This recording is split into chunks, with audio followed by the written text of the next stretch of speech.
Good evening, everyone.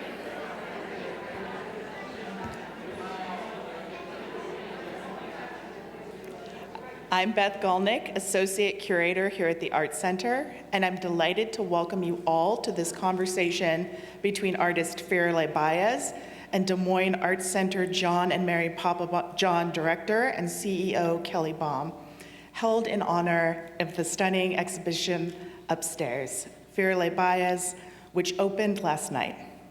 The exhibition is organized by the Institute of Contemporary Art Boston and is curated by Ava Rispini, co-CEO and curator-at-large at the Vancouver Art Gallery, formerly the Barbara Lee Chief Curator at the ICA Boston, with Tessa Haas, Assistant Curator, ICA Boston.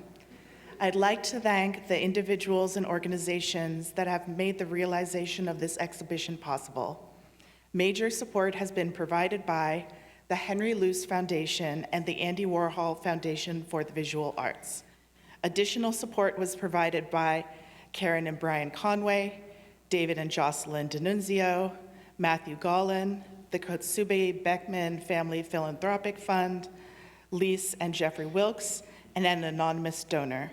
And I would also like to express the Art Center's great appreciation to Lori Wolf and Jeff Frood for their support of this exhibition and specifically for sponsoring this conversation.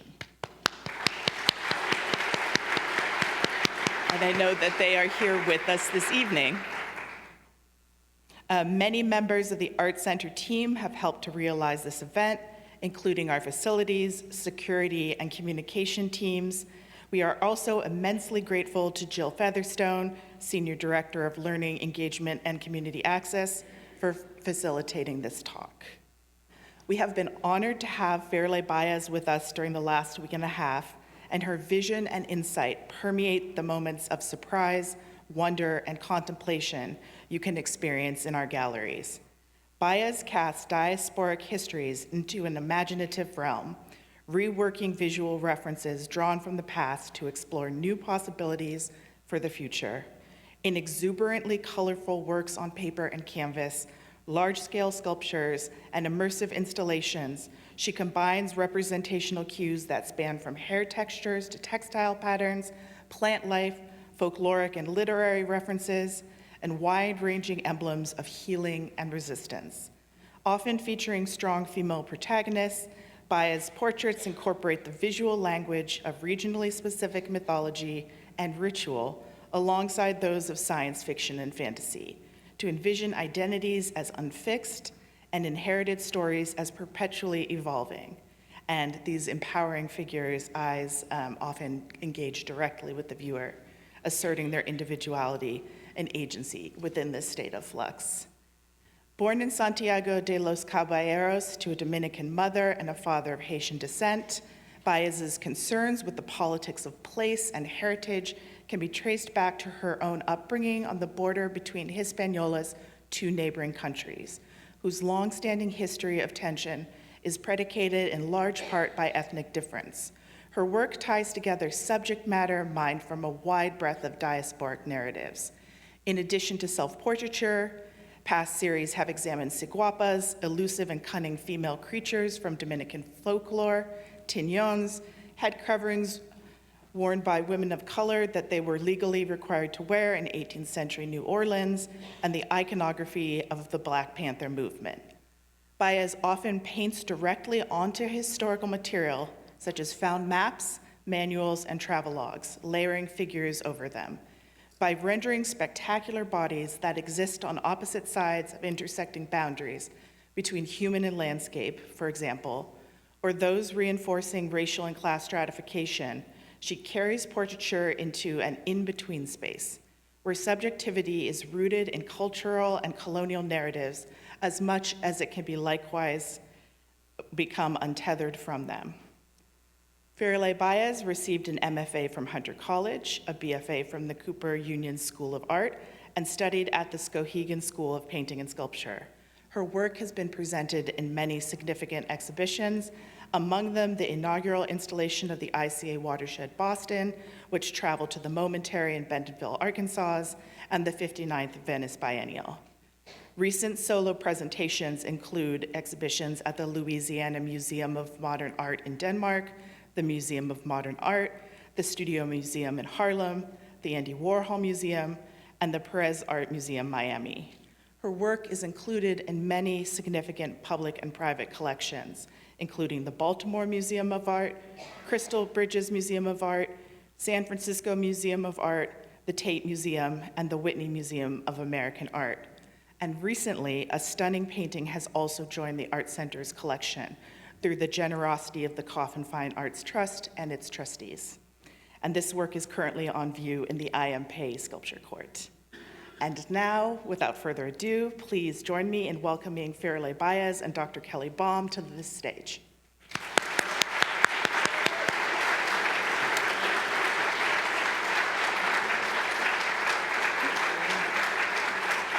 I just keep working. We did plan this, if you were wondering. We did plan this, I know, yes. Yes, stripe coordinated, color coordinated. So this is a culminating event of a very exciting week and a half. We were lucky to have you, Firelei, with us for 10 days, our artist in residence. You worked with many members of our team. You hosted a special event this morning, and thank you so much. Thank you so much for being here. We've all learned a tremendous amount from you, and it's been absolutely delightful to have you. It has been a delight on my end. I think I was spoiled by how extremely gifted you are in the, this installation team is so superb that I'm going to move on to other institutions and be like, why can't you be like the Des Moines? We spoiled you. Honestly, seriously. We love to hear that. We have spoiled you. Yes, we do have an amazing team, and we prepared for you. We were ready, yes. Yeah. I will try to study this model so I can try to repeat it. Thank you. So in conversations like this one, the interlocutor might usually begin with a question about biography, where you're from, where you moved, where you studied. And in your case, I thought we would begin not with biography, but with geography. And that's because geography is so important to your work. And so in the place of a conventional biography, can you tell us a little bit about your geography and how your geography appears in the paintings and installations on view in the exhibition? Definitely.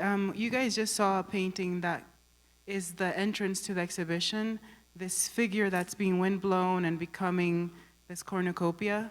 And it's over this diagram that is anthropomorphic of all the winds of the world. It was meant for Dutch sailors to navigate the world. And this idea of your place of birth dictating all the things that you become, for me felt more like a window for understanding how interwoven we are. As someone who was born and partially raised in the Caribbean, understanding that where I came from was almost like a global crossroads, and that the Caribbean gene pool is so complex that in one family you might find people that would just be like different continents. And that was something that I was very excited by, that I was proud of, and I wanted to know how where I come from was connected with the rest of the world, not as a place to isolate, not as a place for singularity, but more like what were all the multitudes that made up who we are in the present, who I was in the present. So yeah, that's geography, usually a entry point for connecting with the rest of the world. And movement across places, nations, and oceans, that's very much a theme of your paintings and installations, and it's and that fluidity, movement, you also sense very much in your compositions and in your technique. And I have many questions later in the conversation about technique. I think people will love to know how you make your work. So in addition to geography, and and the geography of power. And actually, maybe I'll kind of circle back to geography. So the reason that the Caribbean is such a crossroads, became such a crossroads, a meeting place for people from different continents and different nations, is because of colonization, because of slavery. And so that geography comes with a politics of power.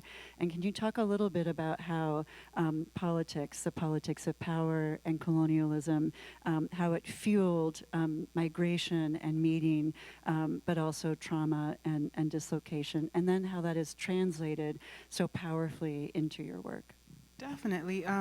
As a painter, especially a painter who likes to work on cotton canvas, I'm reminded, one of the main reasons why I worked on paper for almost like over a decade was because I wanted to be ready, knowing the history of painting, how to engage on terms that I felt for me like I was both navigating on equal terms, or that I could fully earn and express all the things that were within it.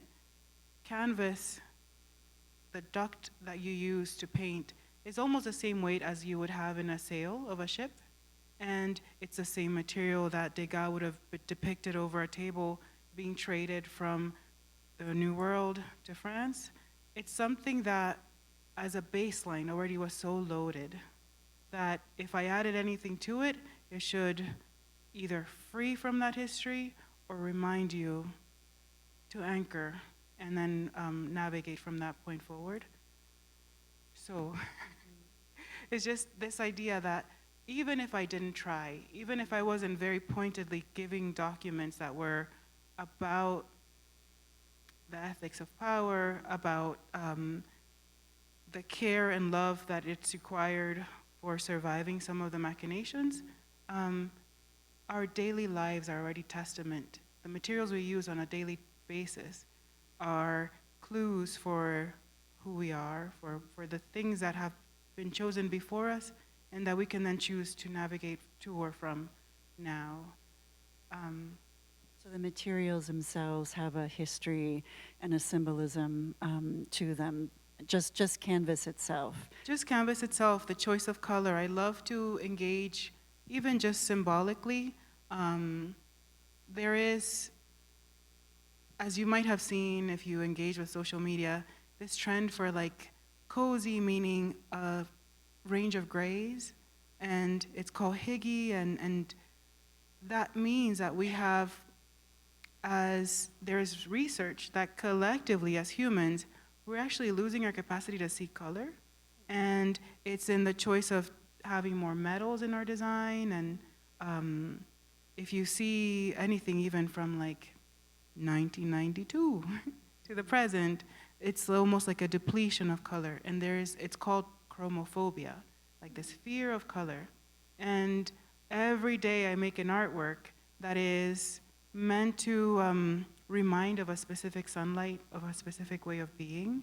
It's very chromophilic, I guess. It's would be the name. chromophilic. Yes. It's like a color party. If you're gonna have Color party. just, I remember I'm allergic to alcohol. I'm allergic to so many different things, but color is always something that could make me just be, it's like a zinger.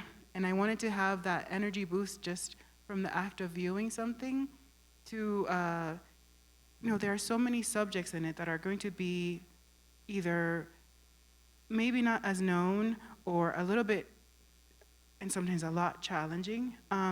So to have this segue into it is something that, for myself, is like I need to have both the honey and the sting in one thing, with honey to prepare you. Yeah. Well, and over the last week and a half, I've been lucky to walk with you through the galleries and to witness some of the tours that you've given to special guests. And to some of those guests, you've talked a lot about color, but also the history and politics of color. There is a geography to color, especially indigo and red, which appear quite a bit in the works that visitors will see in the galleries. Can you tell us about Definitely. those colors? So part of that symbolic color is that, if you go to art school in the US, you'll more than likely have studied Joseph Albers' color theory. He's someone who, like William Morris, traveled the world, gathered different theories, and put them all into one text. And so instead of attributing to the different geographies, you say, this is his color, his theory of vibration, his theory of analogous color. And part of the effort is to go, you know, give the flowers to the different geographies, to the different histories that embedded the use of that color, and noting the symbolic power of the use of that color. There is one pantheon I love to reference when I'm working, and it's the Yoruba color pantheon. And many times in the West, we have associations to different cultural artifacts.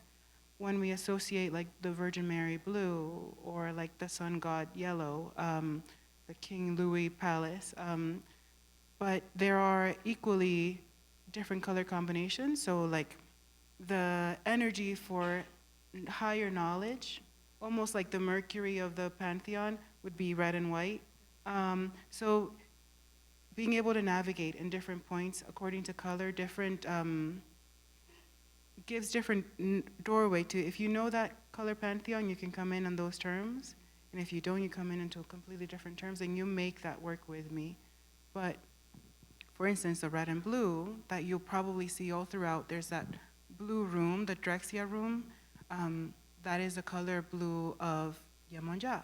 If you're coming with understanding of like the sea as this goddess of healing, and in the West African pantheon, that is the all-enveloping healing space. It's the birth of life, if you look at different traditions, but it's also a reservoir for so much pain. Whether you came in as an enslaved person or you migrated over the sea, there is so much that is lost and that is gained in that travel. And so acknowledging that even a nautical mile is not like a land mile.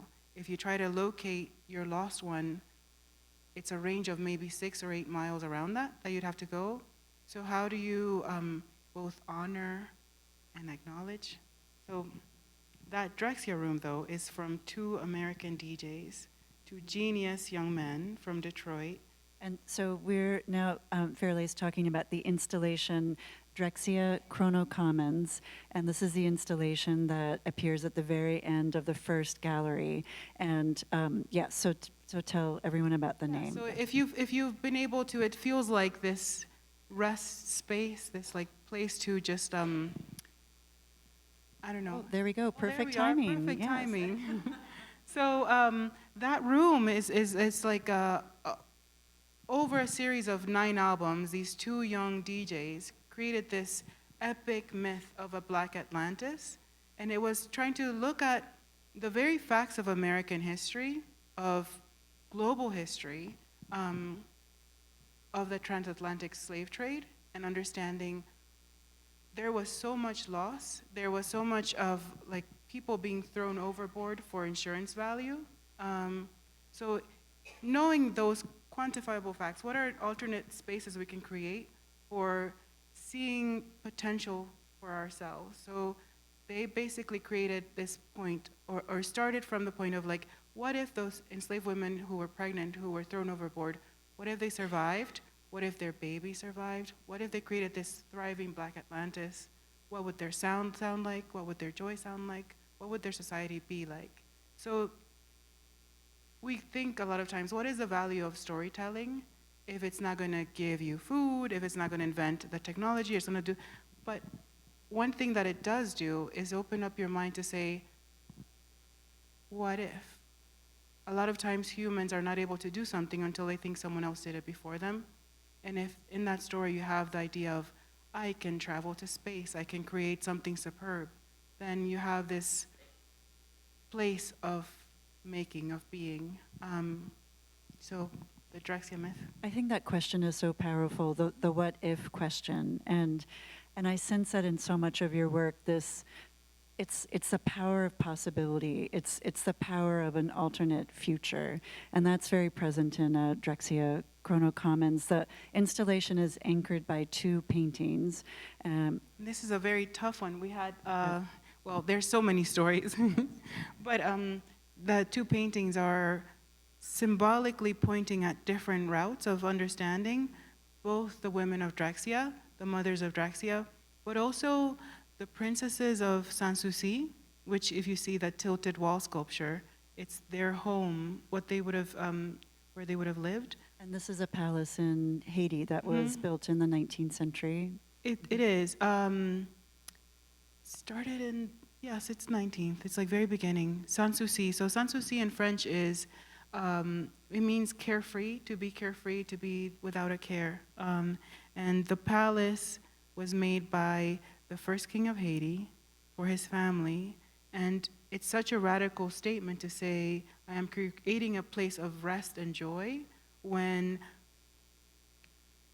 everyone who would have inhabited it would have been seen by the world as unworthy of rest and care and self-care. So to say, not only am I creating something really beautiful, it is for the world to know, it is for me to rest and to rejoice. And so there were printing presses and so many things that we would not consider for that geography. It was around 45 minutes from where I grew up, and it's considered a UNESCO World Heritage Site. And a bit of that history is to bring it here. And the female figures in the paintings in that room, one is she a queen? So that's the thing. There's actually three figures if you look really closely. The figure that is framed is leaning on another figure. And Yes, I was noticing the multiple limbs, trying to understand. Yeah, and then the one figure would be almost like their mother. Marie-Louise was a highly literate person, and one thing that we don't consider, by the time the Haitian Revolution happened, there had been discourse for close to 300 years back and forth, and people would have been traveling and exchanging ideas and goods. We're so used to thinking of like this extraction from the Caribbean, but to understand that the Caribbean was in conversation back and influencing. It's producing knowledge. And it was producing knowledge. It's more, it's like not just the quantifiable goods and bodies, it's this absolute thread and anchoring of ideas back and forth. Yeah. So Marie-Louise is the mother with the hands that kind of, this fluid body. Yeah. So let's talk about history. You are a great and brilliant student of history. I know you spend a lot of time in libraries, a lot of time with books and maps, and history is your subject. It's also the ground on which you paint. And so tell us a little bit about where you conduct your history. Well, maybe let's start with why. I think we've almost answered the question why, but why history? Why history as a subject and why history as the ground, the literal ground onto which you paint? Yeah, it's just this understanding that we are history making, that our everyday gesture from the cup of coffee we drink in the morning to where we choose to sleep at night is history, is something that's going to dictate the choices of future descendants, whether there are children or not. We're globally creating an impact that will create tomorrow's history. So as a kid, it's just a curiosity of why, like, but why? Trying to find out, what is etymology? Why do we use that word? What is the thing? And then that curiosity leading to something else and leading to something else. So being able to think of our daily reality like a tapestry that is woven by many different influences. And so going thread by thread and finding out. And it's just like thrilling to think that one thread will teach you about this other complex rhizome. Yeah. One fact, one map. One architectural word, plan. one quirky detail will just give you a world. I'm also a fan of etymology. I'm always looking up the etymology of words. You often use maps from very specific places and periods of time, maps and architectural plans. And so why those two symbols and manifestations of history in particular, the map and the architectural plan? So I guess maps in particular were always, I love this one map called the Peters map that kind of distributes the globe to what its actual proportions are. We always look at our map tends to distort towards the north and the middle. And so we just get a very distorted view of like how we negotiate, how far we are from each other, how big or small we are. And it just, that gave me this understanding that maps start off as a projection of desire. As much as they're meant to help us navigate, there are also things that are very clearly someone's perspective. And to understand that to navigate truly, to get closer to what might be, I might have to question both my desire and the person who created its desire. And that's a good place to create almost a Rorschach that can help the viewer navigate both what I'm adding and what was there before me. One of the paintings on view, I think you told me, is painted onto a reproduction of the first map. The first global map. Global map Yeah. from the 1500s. Yeah, and it's the first to contain all the continents, but if you look at it, it is a tangle. There's no way to know, like, Brazil's here, and like, but I found it so curious that very large within it, they wanted to point out how the whole New World was made up of cannibals and like just these.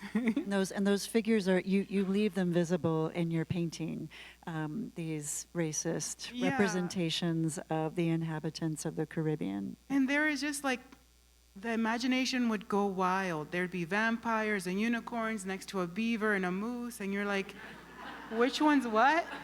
And for the most part, it's because the depictions themselves would be from hearsay. The illustrator would never travel to anywhere in the New World. It'd be someone saying, and yeah, this wild thing was there, and it had these horns, and it was like, it looked like a camel, but yeah.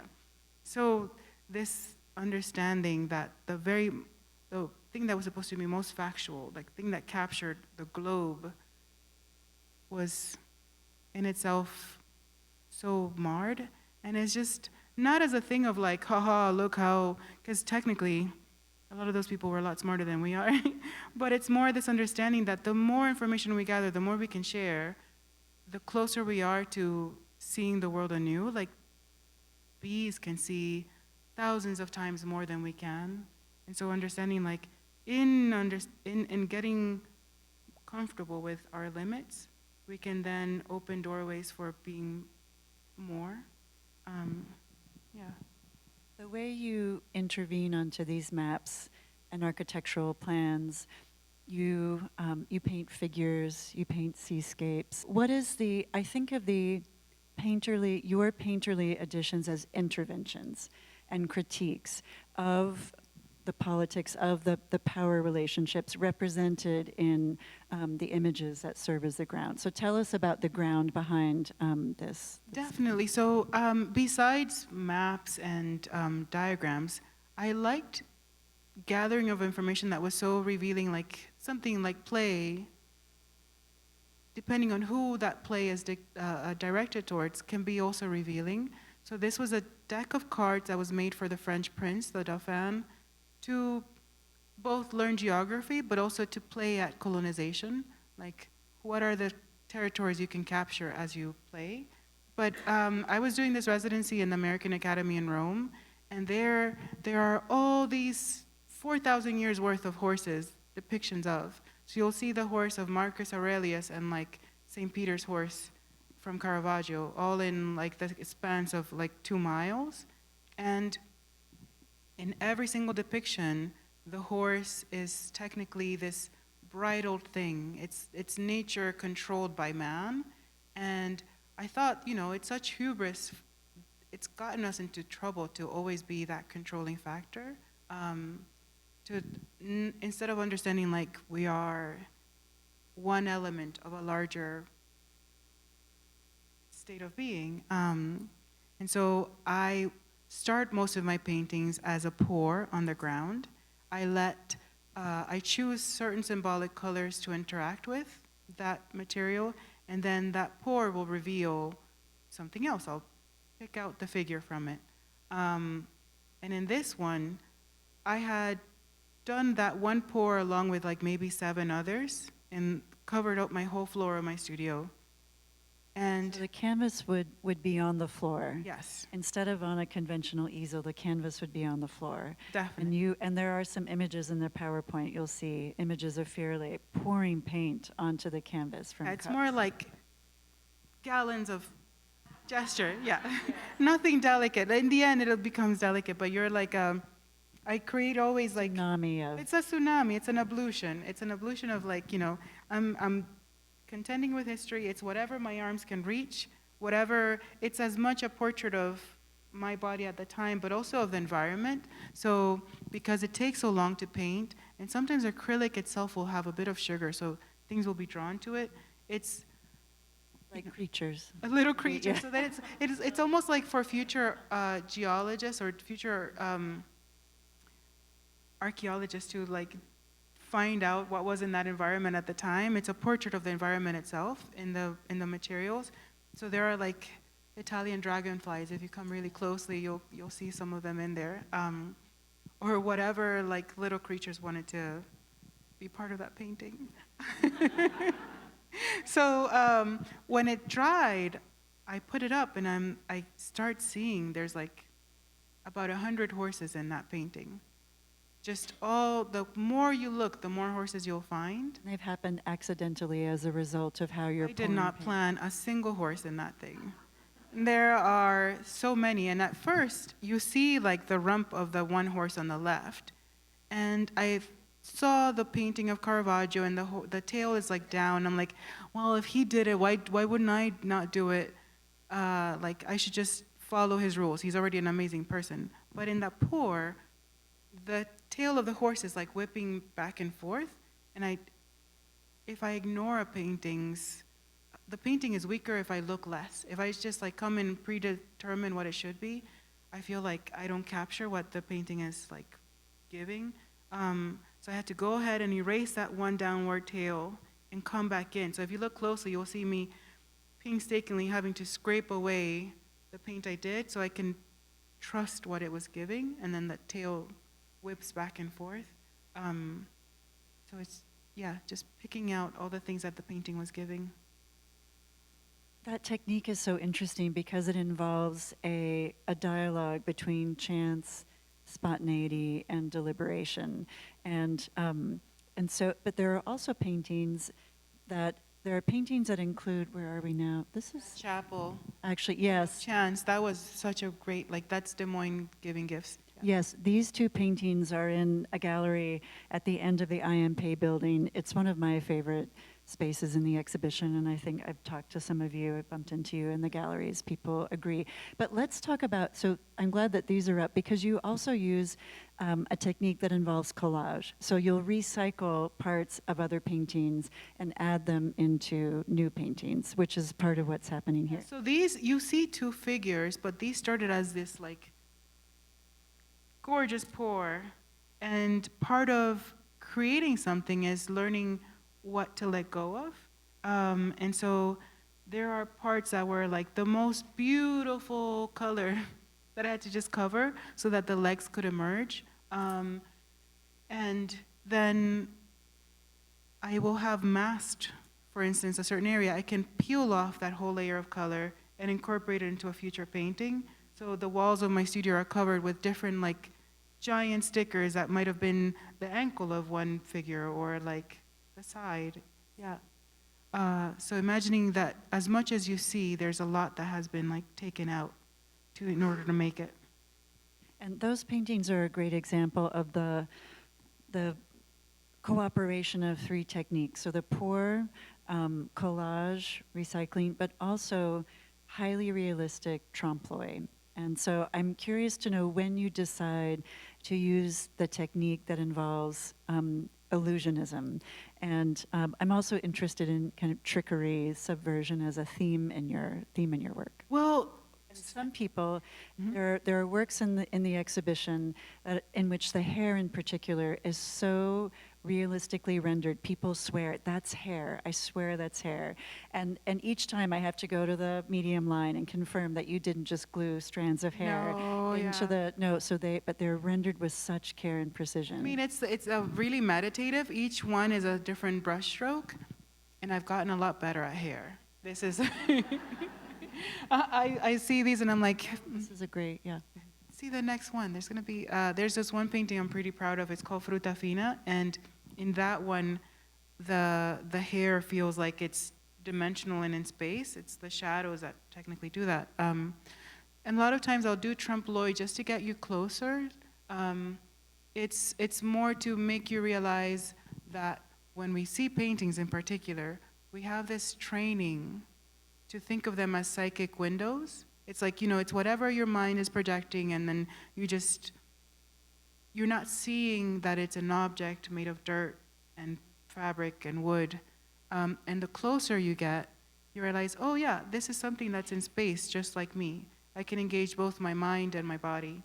And when you have trompe l'oeil, that really realistic painting, it brings you closer just to question yourself. And in that questioning, giving room for like, oh yeah, this thing, I am as much as it is. It is, yeah, it's a negotiation both in space and in your mind. And do you think of, it sounds like you think of that philosophically, that this dance between belief and doubt, and then questioning, that there's that you can understand that in a philosophical sense, almost your subject, history, colonization, migration, these are all subjects that we think we understand, but you prompt us to question them, to consider them in a new light. Yeah, or to even just be empowered to if you first anchor in your lived self, that if you can give yourself the generosity of decentering, that maybe there's more out there.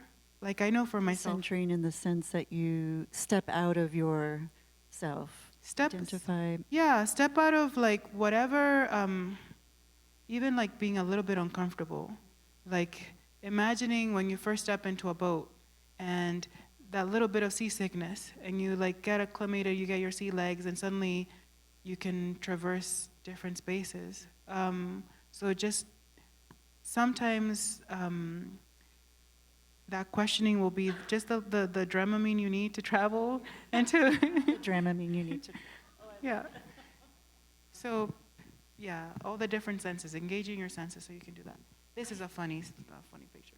But Oh yes, do you want to talk about this picture since it popped up? it has actually, it's great because you see the one wave, the Yaman-Ya wave over the diagram of the Marine Hospital.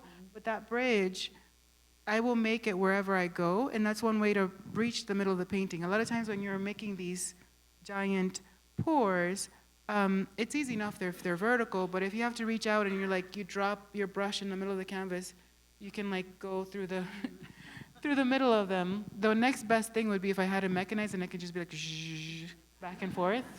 Next baby steps, but yeah.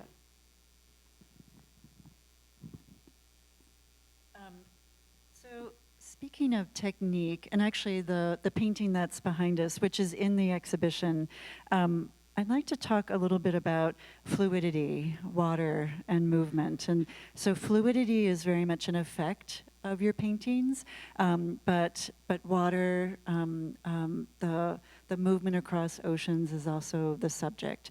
And so tell us a little how you create the effect of fluidity, and then the role of water, the symbolic importance of water. Definitely.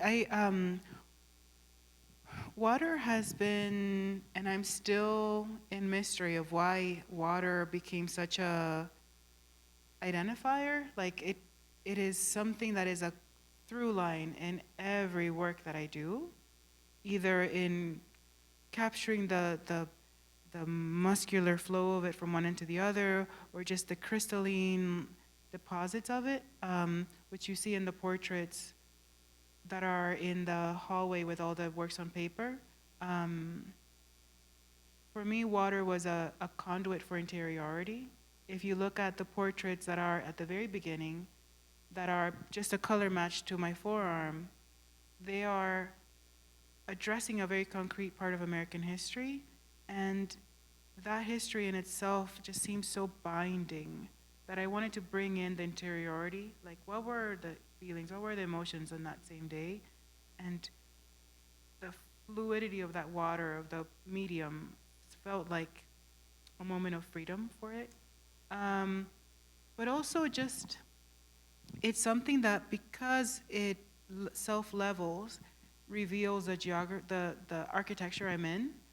So if the floor in the studio is tilted one way, the compositions will be facing, I can be like, yeah, that studio in the Bronx. That was like a, or I was in the pebbly space in Rome, or, you know, the space, the architecture, the environment is always revealed through that water. If it's a very humid day, I'll get soft pluming edges, or if it's a very dry day, it'll get crackly and crystallized. I love putting in like pounds and pounds of salt, usually, and that will... You put salt into the paint while it's poured, and the more it reacts to the environment, the more crystallized it gets, and it'll look almost like I added, like I went to town with glitter. But it's just the material itself, and the more there are certain works that I would leave with the salt, and the more the viewer engaged, they left a little bit of their breath behind, and that transformed the work as well over time. That for me is like really fun. And water, bodies of water, they're also the medium through which cultures and nations meet. Absolutely. And people are located, delocated, relocated, transatlantic slave trade, the roots associated with exchange and colonization. I also think about, and you were, it's such a beautiful, I love the idea that actually being destabilized, being unfixed in your point of view becomes the very source of power. That is what gives you the confidence to kind of move forward with new forms of wisdom.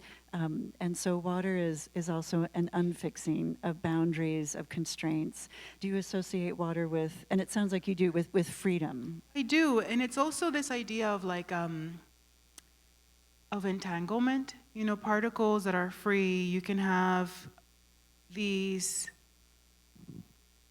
seemingly disparate things that have a binding energy, and they'll be moving throughout space. But if you remember, they keep this memory of at one time being singular. And I feel like that is our daily experience, but we are so taught that we are singular selves, that we are only a concrete moment in time, and this understanding that time itself, as our carbon-based selves understand it, is far more complex than you know, that to think that we are affecting not just our future descendants, but all our antecedents is, for me, something that seems so beautiful. Like, I can send back that hug to that ancestor who was in pain. I can send back joy. I can try to lock in something to be a gift for future descendants. And that it doesn't necessarily mean like being bloodbound by someone. It's the communities around us. Like, what do we give to those who are not near us? It's something that is for all of us in that, in thinking of water, in how much it holds, that we ourselves are made of so much of it. I can get so woo-woo, sorry, water. but we are. We're technically, every cell of our body depends on it. And if that thing holds so much, then we hold so much. And then what can we do within that? So I have a question that is in honor of you, but also Ava Raspini, who is the organizing curator of the exhibition. And Ava did not mention it last night in her remarks, but she was proud and proud of how you, as a female artist, are commanding so much space at the Des Moines Art Center. And so I would say half of the Des Moines Art Center right now is you. is you. And I love that. I love that idea. And so in honor of Ava Raspini, I wanted to call attention to your commanding presence at the Des Moines Art Center. And that leads me to my next question, which is about the presence of women in your work and about the presence of one figure in particular, the Siguapa. The figure over that Terra Nova, that very first world map, is meant to be read as a Siguapa. So Siguapas, I embed a lot of stories from my childhood into the, like they inspired me to keep on making artworks as an adult. One of them is of the Siguapa, and the other one was this childhood story of like combing my hair. There was a lot of effort to make me to tame my unruliness. So comb your hair because birds will make a nest out of it and then you'll be stuck in limbo.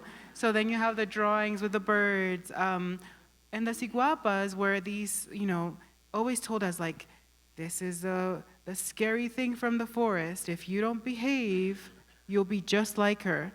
Her feet are backwards, so she's traceless. If you try to follow her footsteps, you're going in the wrong direction. She has this long, lustrous mane of hair, which becomes a camouflage. She can break karmic loads. She's eternally powerful, but she is scary. And I'm like, are you sure she's scary? Because she sounds like she's having the best life. She's climbing trees. She can go wherever she wants. She doesn't have to comb her hair. And so I was like, from that understanding as a kid, thinking, this thing you're telling me is so limited, has so much power and so much freedom. What else is within the stories we're told as a society? What are some other binding things that are potential places for like seeing what limits are we giving ourselves? So the Siguapa became almost like a Rorschach that I could use in painting to test the limits of how do we see as a culture the female body? What do we associate to landscape? What are the different ideologies that are being projected onto both, and how can we untangle and empower within that? And she appears over and on top of several colonial maps and architectural plans. And I think of her as a figure that is full of agency, power, and autonomy, and her presence in these compositions, her presence on top of these maps isn't just commanding, it's destabilizing. And so she is the figure that is intervening in these histories, in these politics of political relationships. And do you see her as a figure that, I almost think of her, the Siguapa, as an avatar for your painting as a whole, that she kind of represents not just you, but your practice, and the way your paintings work on the viewer is reflected in the character of the Siguapa. Well, she's definitely she's a psychopomp. That word of like, she's a vessel. A vessel. Did you say a Psychopomp. So it's a psychic vessel, definitely, like something that helps you traverse not just physical space, but like spiritual, psychological space.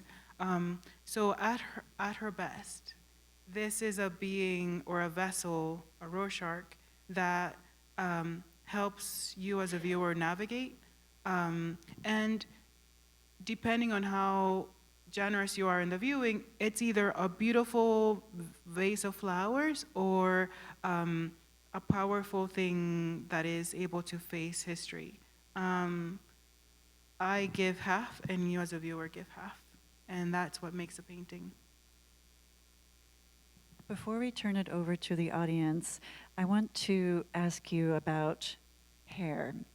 So hair is so important to your paintings. You lavish so much attention on the depiction of hair, and some of my favorite works in the exhibition are 75% hair. And they remind me of a class I took in undergrad, in college, on Victorian culture. And in Victorian culture in the 19th century, women's hair was dangerous. And so tell me about hair. I mean, it's a through line for sure. They didn't know what they were doing when they were trying to braid my hair as a child because it locked me in.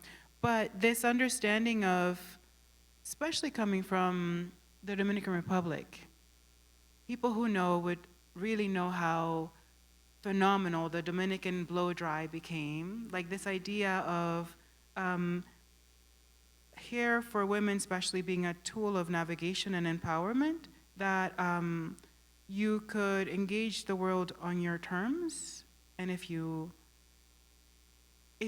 understood that the malleability of that hair as a medium, it became almost like the secret society of hair, but also like the fallibility of that, like this understanding that in this effort for navigating, you were sometimes not even seen as your full self. It was, only until very recently, like maybe 5 years, where it was considered unprofessional or inappropriate to go to traverse the world in the Dominican Republic with your natural hair, your natural curl pattern. If you go for an interview, if you go to church, if you go to your wedding, you have this blowout. And it's something that is not always acknowledged in different cultures, but it's, instead of seeing it from the lens of disempowerment, it's also knowing both the broad range of that. Like, what is it to be seen fully as yourself as you are, and what is it to then be aware of a world that does not appreciate you fully as you are, and then knowing how to navigate it on your own terms. But on a historic side of it, there are these phenomenal sculptures of the Hirsute Magdalene that it's more than 75% hair.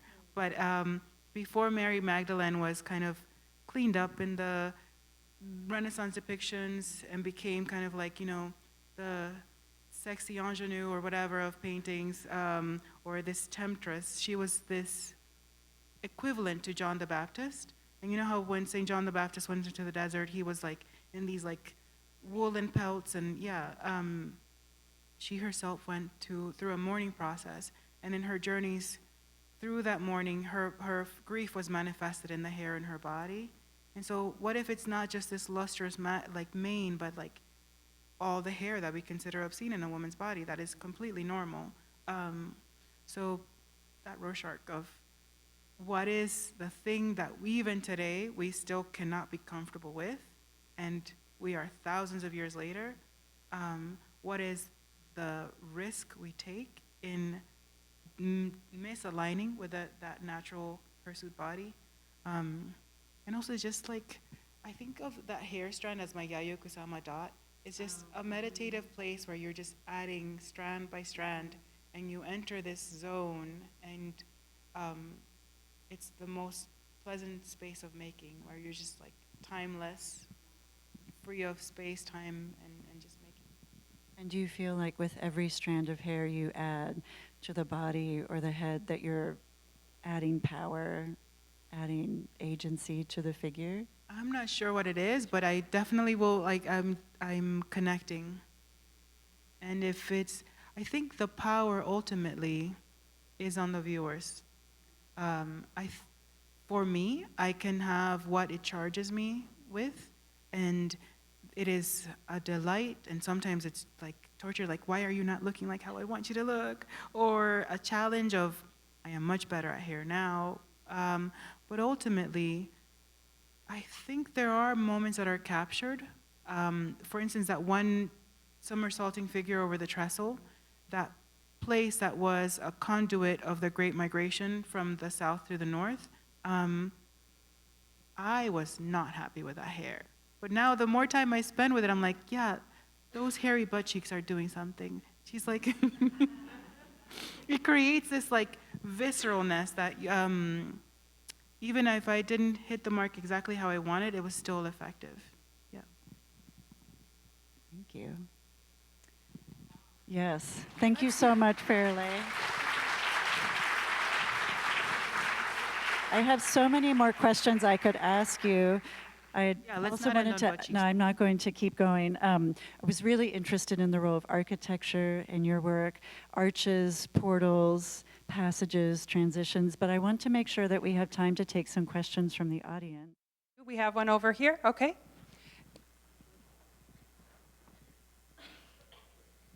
Is that Marlou? This is Marlou. Hi. Hi. My pronouns are they and she. It's so nice to meet you. Thank you so much for bringing your art here. I've been curious. I've walked through the collection a few times now. And when and how did you decide whether you wanted to depict detailed faces versus just eyes? I'm always curious about that.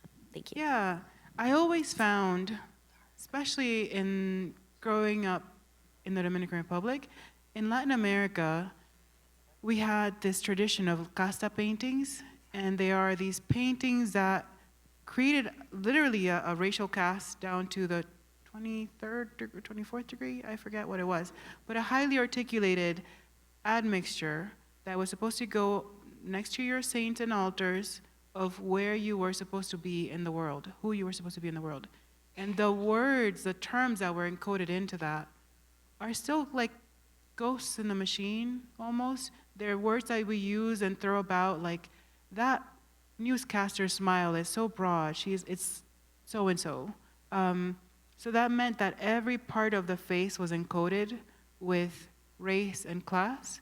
And when I wanted you to engage, even if people from the global north would not be understanding of that codification, I wanted to make a place of free association and to not be hindered by all that code. So when I do have a face that is fully enacted, it's with a full understanding of, like, here are the terms you might be bringing in.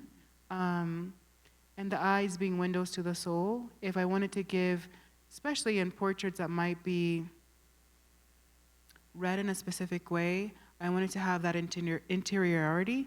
And when I paint eyes, I love that trick of putting the irises just right, so no matter where you are in the room, you're making direct eye contact. So whatever you're looking at is looking back, and to give some agency to the thing being depicted. But yeah, if you go upstairs and you try to, like, find a spot where you won't be making direct eye contact, every single corner you go, you'll be seeing each other. Yeah. All right. Is there another question in the audience? Hi, my name is Shannon. I really wanted to ask you a question on those who would douse it. All your work is amazing, but there's something about that specific one that just screams audacity. And, you know, just femininity itself is audacious. And you really, especially if you want to live outside of any constructs, and that's kind of what I feel like when I look at that painting, is just audacity. So could you speak a little more on that for me?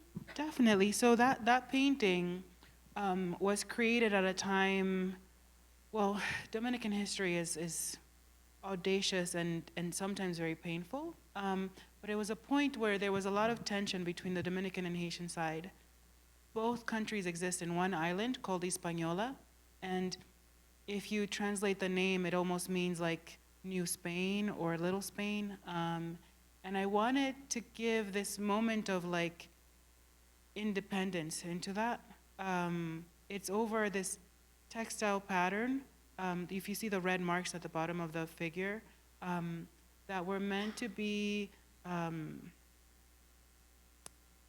they were meant to be a code for specific, I guess, to untangle all that back.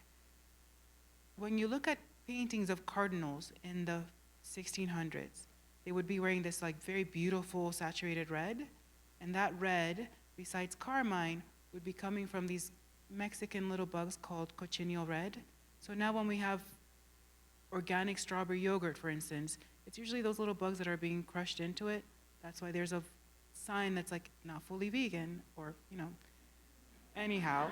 Everyone's going to be looking at their Everything. yogurt. Yeah, so then it's just like this understanding. So that bug became one of the most valuable commodities in the New World, and you could only wear it if you paid a lot of money, you were a Spanish priest, or you were a socialite, a young lady debuting to the world wearing this pattern in that red that basically had to, in essence, violently enact colonization.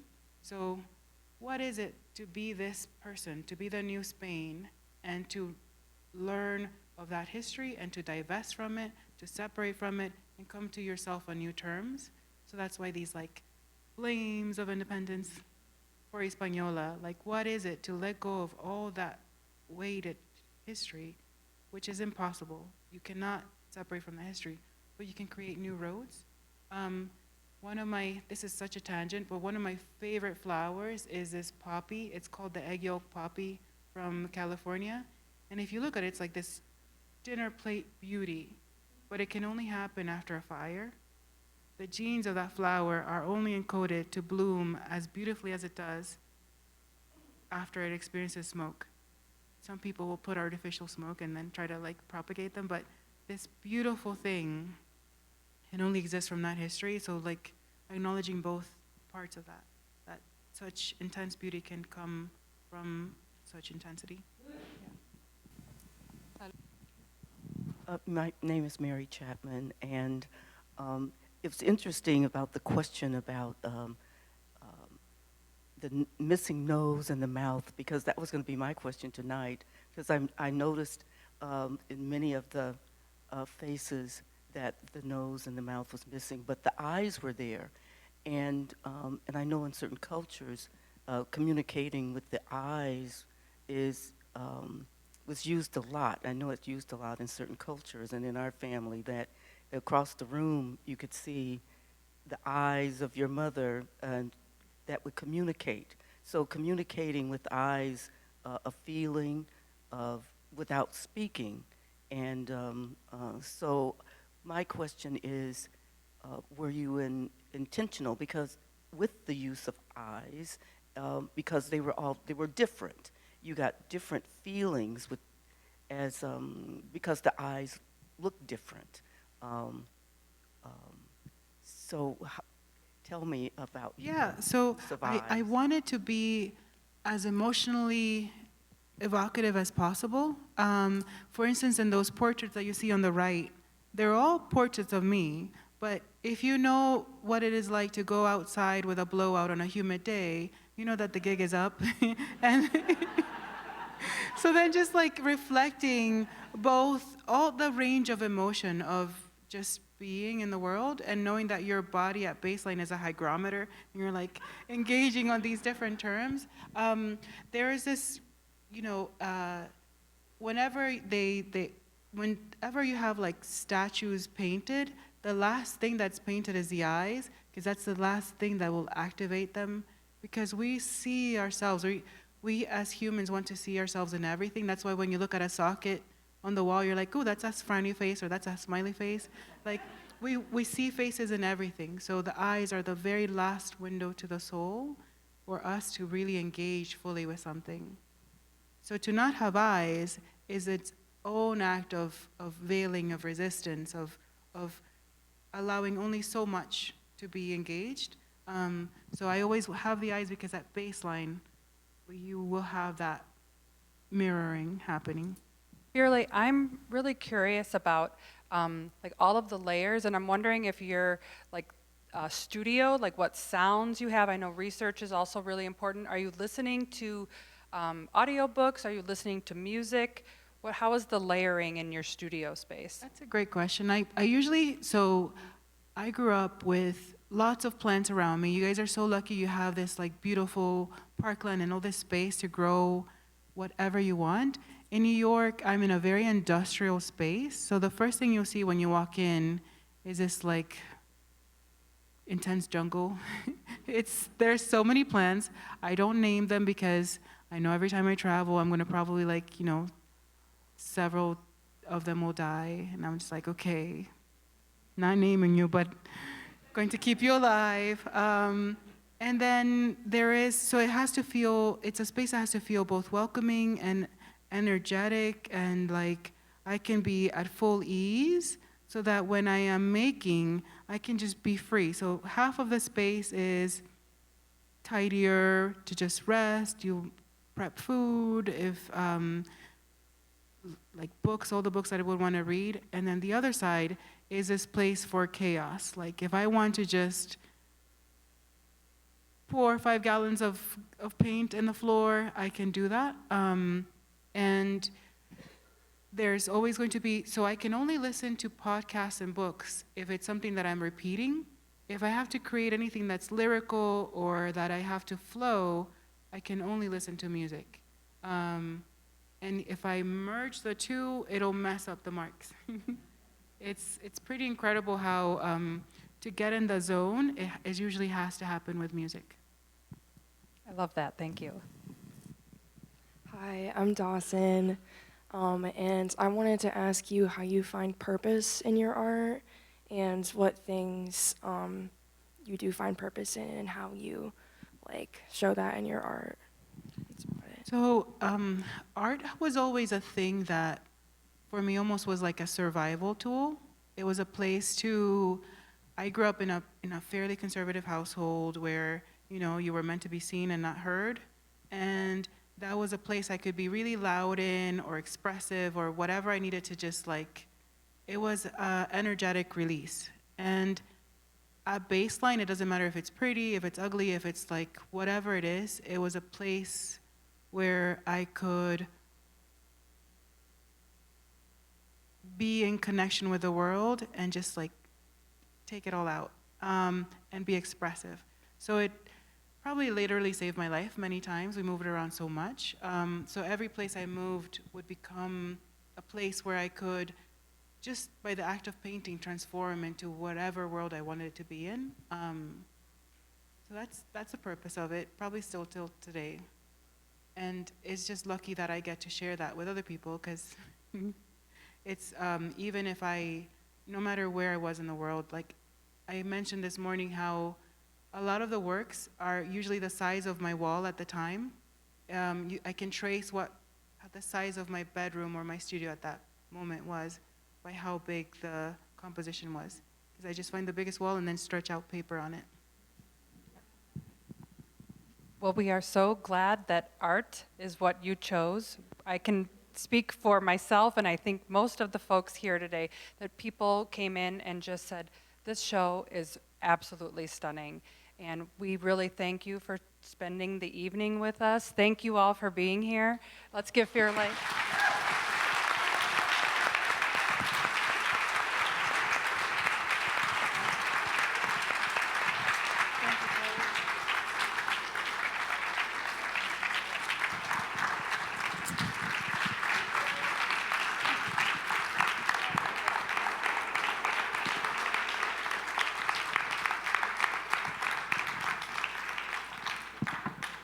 Thank you all so much. Come back again and again. Spend time with the paintings and installations. Thank you so much, Firelei. Yep.